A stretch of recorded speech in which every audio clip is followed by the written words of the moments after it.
निगम कर्मचारियों के लिए सड़क से सत्ता तक लड़ाई लड़ेंगे, चाहे हमें जेल ही क्यों न जाना पड़े। समाज सेवी राजकुमार निघान संदेश देना चाहेंगे चुनाव से संबंधित या उनकी समस्याओं से संबंधित। देखिए दीपक जी, मैं आपके चैनल के माध्यम से मैं कर्मचारी से आह्वान करता हूं, अपील करता हूं, और जितने भी संगठन दिल्ली में काबिज हैं जो सफाई कर्मचारी के हितों के लिए काम कर रहे हैं, उनकी मांगों के लिए काम कर रहे हैं, मेरी हाथ जोड़ के उनसे प्रार्थना है कि अभी दिल्ली स्तर पर उस बैठक को सफल बनाए, उस बैठक में आए।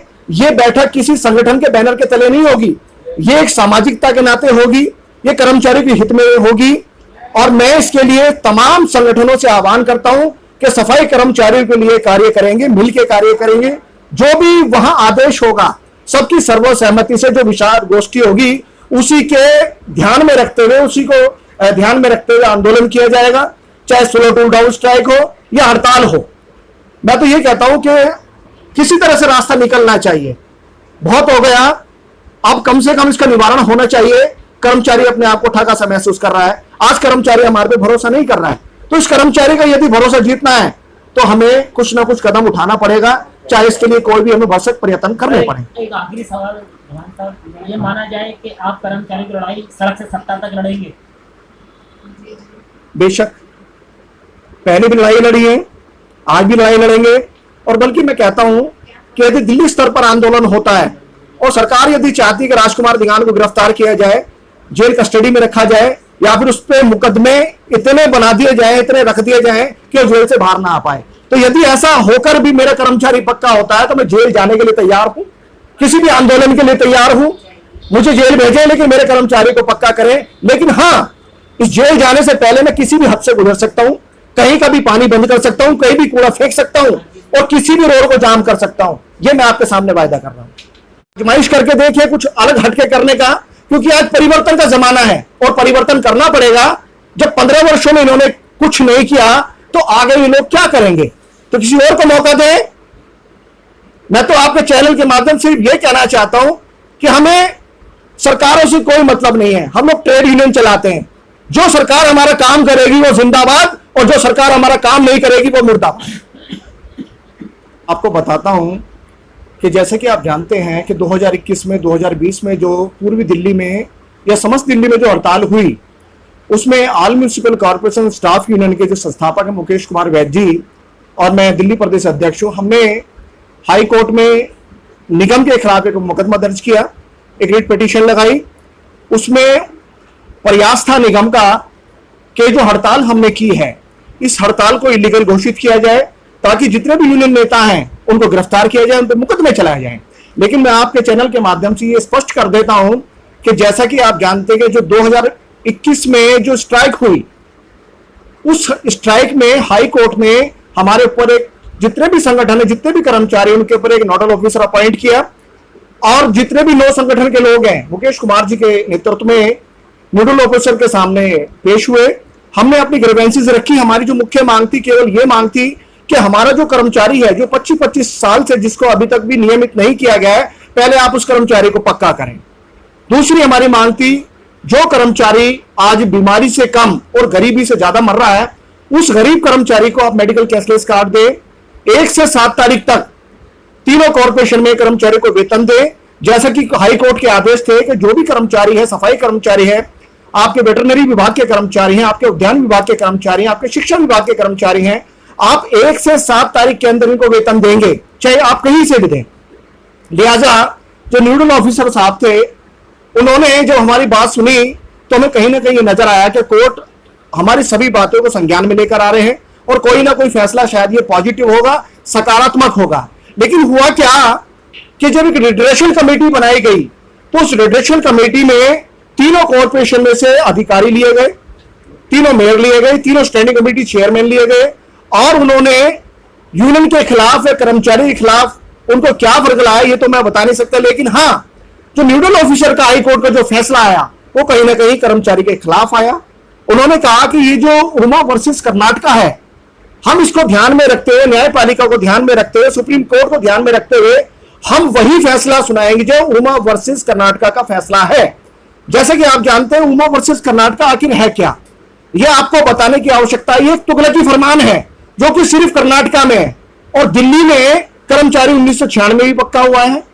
कर्मचारी 2013 में भी पक्का हुआ है, 2015 में भी पक्का हुआ है, लेकिन आखिर अब ऐसा क्यों है? ये उमा वर्सेस कर्नाटक क्या है?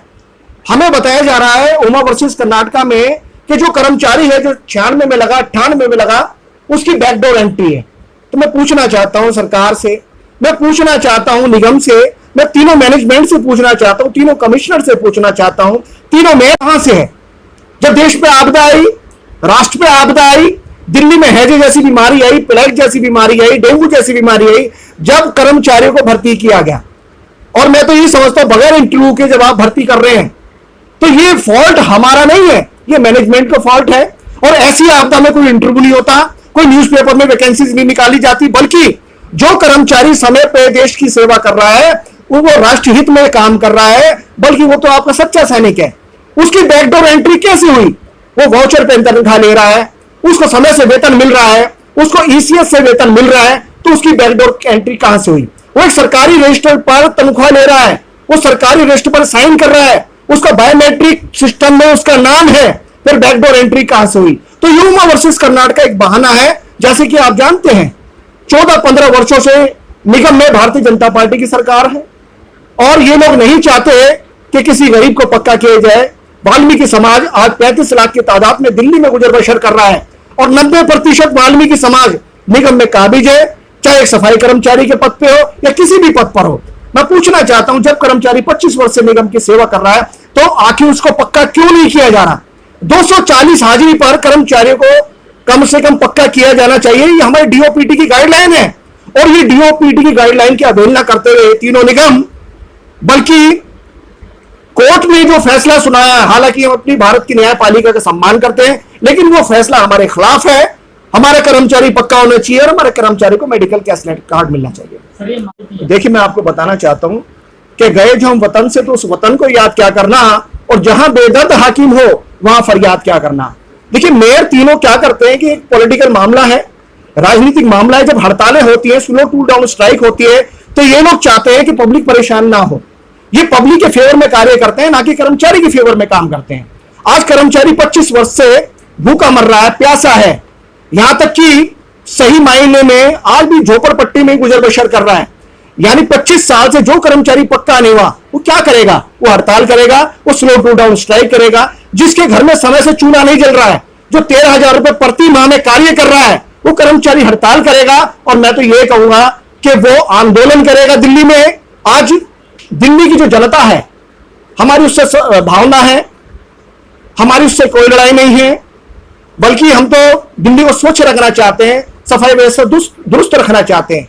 लेकिन जो आपने मेयर का जो मामला बताया है, स्टैंडिंग कमेटी चेयरमैन का मामला बताया, जब हमने हड़ताल कॉल ऑफ की, इन्होंने वायदा किया कि आपका कर्मचारी पक्का किया जाएगा, और हम 98 का जो बैच है, 98 से लेकर 2000 का बैच आपका स्टार्ट करते हैं, उसके बाद 2-2 साल का बैच आपका स्टार्ट किया जाएगा।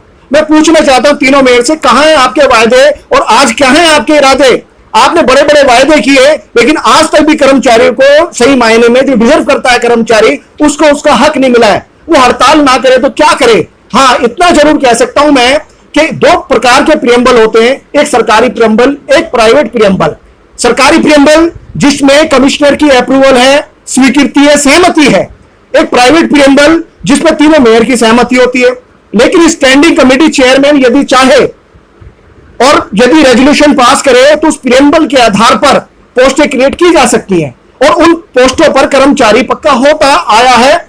जैसे कि आप जानते हैं, हमारे पास वैकेंट पोस्ट बहुत सारी हैं, हमारे पास रिटायरमेंट पोस्ट बहुत सारी हैं, लेकिन ये लोग क्या कर रहे हैं? उन पोस्टों को एबॉलिश कर रहे हैं, खत्म कर रहे हैं। पहले भी कर्मचारी उन पोस्टों पे पक्का होता आया है, और आज भी कर्मचारी पक्का हो सकता है।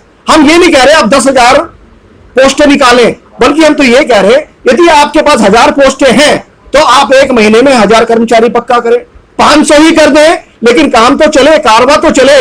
लेकिन जब इनकी नियति ही खराब है, जब ये करना ही नहीं चाहते, तो इनके लिए और क्या किया जा सकता है?